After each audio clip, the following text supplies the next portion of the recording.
Non, si je non, non,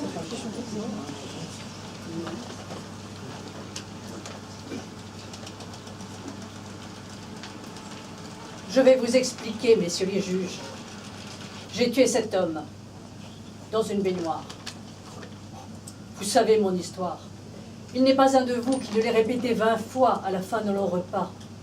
Et pas une de vous femmes qui n'ait une nuit de sa vie rêvé d'être Clytemnestre. Vous êtes venus ici pour que la scène du meurtre se répète sous vos yeux un peu plus rapidement que dans la réalité. Et dans ce court espace de temps, il faut que non seulement mes actes, mais aussi mes motifs explosent en pleine lumière. Eux qui, pour s'affirmer, ont demandé 40 ans. J'ai attendu cet homme avant qu'il n'eût un nom, un visage. C'est pour lui que ma nourrice m'a emmaillotée au sortir de ma mère. C'est pour tenir les comptes de son ménage d'hommes riches que j'ai appris le calcul sur l'ardoise de l'école. Mes parents me l'ont choisi, mais même enlevé par lui à l'insu de ma famille, j'eusse encore obéi aux vœux de mes pères et mères, puisque nos goûts viennent d'eux. Je l'ai laissé sacrifier l'avenir de nos enfants à ses ambitions d'homme. Je n'ai même pas pleuré quand ma fille en est morte. Messieurs les juges, vous ne l'avez connu qu'épaissi par la gloire, vieilli par 10 ans de guerre, espèce d'idole énorme, usée par les caresses des femmes, éclaboussée par la boue des tranchées. Moi seule, je l'ai fréquenté à son époque de Dieu. Il m'était doux de lui apporter sur un grand plateau de cuivre le verre d'eau qui le rafraîchirait, de préparer les mets qui combleraient sa faim et le rempliraient de sang.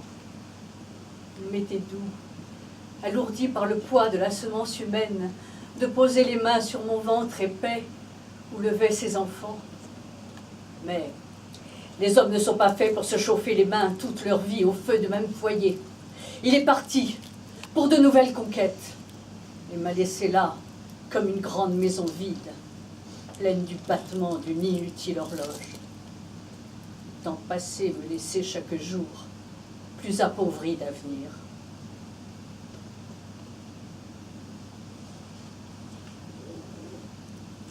Je recevais des lettres au jour d'anniversaire. Ma vie se passait à épier sur la route, le pas boiteux du facteur. Je luttais, le jour contre l'angoisse, la nuit contre le désir. Les années se suivaient. Je surveillais à sa place les travaux des champs et les routes de la mer. Peu à peu, je me substituais à l'homme qui me manquait et dont j'étais hantée. L'égiste galopait à mes côtés dans les champs. Oh, je le regardais moins comme un amant que comme un enfant que m'aurait fait l'absence. Messieurs les juges, l'adultère n'est souvent que la forme désespérée de la fidélité. Si j'ai trompé quelqu'un, c'est sûrement ce pauvre égiste. J'avais besoin de lui pour savoir à quel point celui que j'aimais était irremplaçable. Une nuit, sur la tour, je vis l'horizon s'enflammer 3 heures avant l'aurore. 3 brûlaient. Quelque part sur la mer, un homme chamarré d'or s'appuyait à la proue et laissait chaque tour d'hélice rapprocher de lui sa femme et son foyer absent. En descendant de la tour, je me munis d'un couteau. Je voulais tuer Égiste, sortir du fond d'une malle la robe que je portais au moment du départ, supprimer enfin ces 10 ans comme un simple zéro. Passant devant la glace, soudain je m'aperçus. Et cette vue me rappela que j'avais les cheveux gris. Messieurs les juges, 10 ans, c'est plus long que la distance entre la ville de Troie et le château de Mycène. C'est comme dans les cauchemars, où chaque pas vous éloigne du but au lieu de vous le rapprocher. À la place de sa jeune femme, le roi trouverait sur le seuil une espèce de cuisinière. Il la féliciterait du bon état des passe-cours et des caves. Si j'en avais eu le cœur, je me serais tuée pour ne pas lire sur son visage la déception de me retrouver fanée. Mais je comptais que peut-être il se servirait pour m'étrangler de ses 2 mains puissantes. Je mourrais, du moins dans cette espèce d'étreinte. Au détour du chemin, je vis enfin le haut de la calèche. Je vis que mon homme n'était pas seul. Il avait près de lui l'espèce de sorcière turque qu'il avait choisie pour sa part du butin. Elle était presque enfant, avait de beaux yeux sombres. Il l'aida à descendre de voiture. Il m'embrassa froidement, me dit qu'il comptait sur ma générosité pour bien traiter cette jeune fille dont le père et la mère étaient morts. Il serra la main d'Égiste. Lui aussi avait changé. Il marchait en soufflant. Son cou énorme et rouge débordait du col de sa chemise. Il était beau pourtant, mais beau comme un taureau, au lieu de l'être comme un dieu. Au dîner, il parlait turc avec sa compagne. À un mouvement qu'elle fit, je vis qu'elle portait un enfant. C'était peut-être à lui. Il avait l'habitude de prendre un bain chaud avant d'aller dormir. Je montais tout préparé.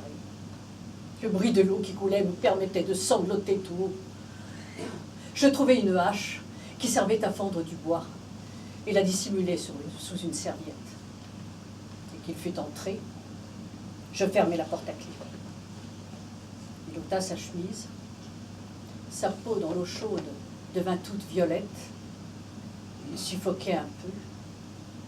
Il me commanda rudement de fermer la fenêtre. C'est alors que je frappai maladroitement un premier coup qui ne réussit qu'à entailler l'épaule. Il se leva tout droit. Il meuglait comme un bœuf. Il perdit l'équilibre sur le fond glissant de la baignoire et tomba comme une masse, la tête dans l'eau. C'est alors que je frappai le second coup qui lui fendit le front. Et je crois qu'il était déjà mort. Je voulais au moins l'obliger en mourant à me regarder en face. Je ne le tuais que pour le forcer à se rendre compte que je n'étais pas une chose sans importance qu'on peut laisser tomber ou céder au premier venu. Messieurs les juges, je sais que ma tête finira par tomber sur la place du village.